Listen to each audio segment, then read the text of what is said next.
Hello sa inyo mga kasari. Happy Sunday po sa inyong lahat. So, napakaganda ng araw na to mga kasari. Hindi lang maganda ang panahon dahil maganda rin po ang sales po natin ngayon. Lalong-lalo na po sa sigarilyo at alak. Pero number 1 po talaga ngayong araw at nagtataka ako. Yung Red Horse po, sobrang mabili po, maliit at malaki. Pero mas mabili po ang malaki. So, actually mga kasari, hindi po ako makapagpalamig ng sobrang lamig sa rep namin dito sa tindahan gawa ng agad ang malamig. Alam niyo yung kakalagay ko pa lang dahil may bumili, maya-maya may bibili na ulit. So, pakita ko sa inyo yung situation ng ating rep kung gaano kasiksikan. Ayan po siya. Hindi po talaga ako malamigan ng kasi agad po yung ating mga alak, ang Red Horse. So, naglagay ako dito dahil sikip din po ang ating freezer. Kita nyo naman, naglagay ako ng isa para at least kahit papano may isang mauunang mabilis lumamig. So, ngayon guys, nakakapagtaka. Wala namang birthday. Yung bumibili, pati kahapon kasi guys, mabenta din ang Red Horse. Sabi ko, may birthday yan na naman. Kaya maganda talaga mga kasari, handa tayo sa lahat ng bagay. Handa tayo araw-araw. Sabihin man natin na hindi naman araw-araw mabenta ang alak, pero maigi na prepared tayo kapag may araw na talagang dagsa yung bumibili ng alak, lalong-lalo na ang Red Horse. So, kanina may bumili din sa akin ng Emperador Light, pero Red Horse lang talaga guys ang mabili ngayon. Gin Bilog tsaka 4 ay hindi. So, tingnan nyo naman yung status. Chine-check ko guys yan. Kaka-check ko lang actually. Wala, ubos na. So, ayun guys, kaka-check ko lang actually ng alak natin. Yung natitira na lang po natin na Red Horse is etong nag-iisa sa ilalim. Bali, ang laman na lang po nito ay 4. Ito, wala na po yan. Panay na, ito wala na rin. Itong 4 na nasa ilalim, yan po ay mga grande. Yan. So, hindi tayo kukuha niyan kasi medyo matumal yan. So, ito, tsaka ito, ubos na po, tsaka ito. Red Horse po yan lahat. Tapos, sa mga maliliit, ito, tsaka ito. 2 case. So, bali, ang pine-prepare ko pala, magdadagdag pa ako ng isang Red Horse na malaki. May 7 kada niyo. So, ayun nga, balak nating magdagdag ulit ng isa pang stocks ng Red Horse dahil nakakalkula ko na medyo na tayo ngayon. Medyo mabili ngayon ng Red Horse. So, nasa-short tayo. So, kapag ayun, yun nga bumili, parang wala pang tama nasa ulirat pa talaga, hindi pa siya mapula. So, babalik pa ulit yun para bumili kasi kahapon sahod. So, madami pa silang pera ngayon, linggo ngayon. So, 4 na lang yung natitira natin doon plus yung 6 pa na nandito sa ating rep at nasa freezer. So, bali 10 litro ng Red Horse na lang ang meron tayo. So, after nun, kapag naubos, wala na tayong maibebenta. Pero, bukas naman guys, ay dating na ng ahente natin. Weekly naman, Monday sila. Every week, dumadaan dito. So, kukuha tayo. Pag hindi 9 na case, 10 case ang ating kukuhanin. Mabibigla yun kasi weekly ako kumukuha. So, ibig sabihin, mabili po talaga ang Red Horse dito sa Sari-Sari Store ngayon. Kasi, ayun nga, di ko alam guys dahil madami lang talagang pera yung mga customer. So, ayan na, aalis yung kapatid ko. Ayan yung kotse niya. Noong nakaraan, nung bagyuhan, inarkila ko yan para makabili kami ng 3 sakong bigas. So, may gina rin na kahit papano, may nasakyan kami, nakapamili kami ng mga kailangan dito sa tindahan. So, ayun nga guys, always dapat tayong nagche-check ng mga malalamig natin sa rep. Dapat wag tayong tatamad-tamad kapag nabawasan na yung laman ng rep natin, lalo ang alak at ang soft drinks. Mag-refill agad tayo ng panibago para lumamig agad.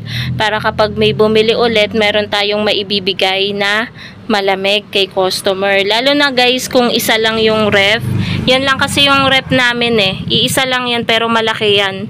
Ayun hanggang dun siya halos sa kisame. Mataas po siya. Ayan.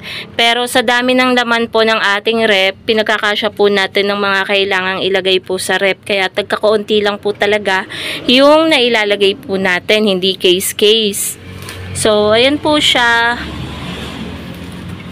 Kaso nga lang yung mga case guys, yung mga bote is kulang. Yan, kulang. Yan. Kapag, anong tawag dito? Kapag araw ng Sabado at Linggo talaga mga kasari, hindi tayo pwedeng magpawala ng mga kaya pagdating ng Monday, kapag delivery day ng alak, kumukuha talaga tayo kapag kung ano yung laman ng pera ng alak. Ito guys, yung benta natin sa alak. 'Di ba? Super blessed ang araw ng Sunday. Dami ring nagpapa-Gcash ngayon ay na, 'di ba? Alak lang 'yan. Ito sa frozen, wala halos laman kasi namili kami kahapon. Sa bigas bumili din kami kahapon, meron na tayo ulit laman na ayan. Ang laking tulong nito. Ayan sa yellow, benta natin sa yellow, may pambayad na tayo. Tingnan nyo naman guys, napakalaking tulong. 'Di ba? Ito yung sa GCash natin. So kapag araw ng Sunday talaga, minimake sure ko mga kasari na hindi ako nagko-close na sari-sari store kahit may mahalaga akong gustong puntahan or nag-iisip talaga ako ng 100 times para yun nga mapagdesisyonan ko kung magsasaba ko or hindi, pero ang nagiging result bukas ang tindahan kasi sayang ang benta. Ganyan kasi yung mindset nating mga tindera kapag nagko-close tayo, feeling natin talaga isang laki ng mawawala, which malaki naman talaga yung mawawala sa atin kapag nag-close tayo, lalo na kapag araw ng Sabado at Linggo. Kaya ayan guys, ayan may mga bote pa nga dyan. Labis yung bote natin ng maliliit. Kasi yung maliliit naman natin na Red Horse, 5 case yan So, sa malaki, magdadagdag ulit tayo ng isa pa, another 1 case, para madami tayong stocks ng Red Horse. So, bali 1, 2, 3, 4, 5, 6, 7, magiging 8 yung case natin ng Red Horse. Tapos, 4 na grande, 5 So, yan po yung natin, mga alak. Bukod sa gin, 4, Jesem Blue Mojito, Alfonso, MP. So, ayan, lahat yung natin. Tapos, magdadagdag pa ulit tayo. So, yan lang naman mga kasari ang ganap ngayong araw ng Sunday. So, nakapag-record na ako ng transaction natin sa ngayong araw ng Linggo. Nag-start siya dito. Ayan na lahat yung transaction natin hanggang dito.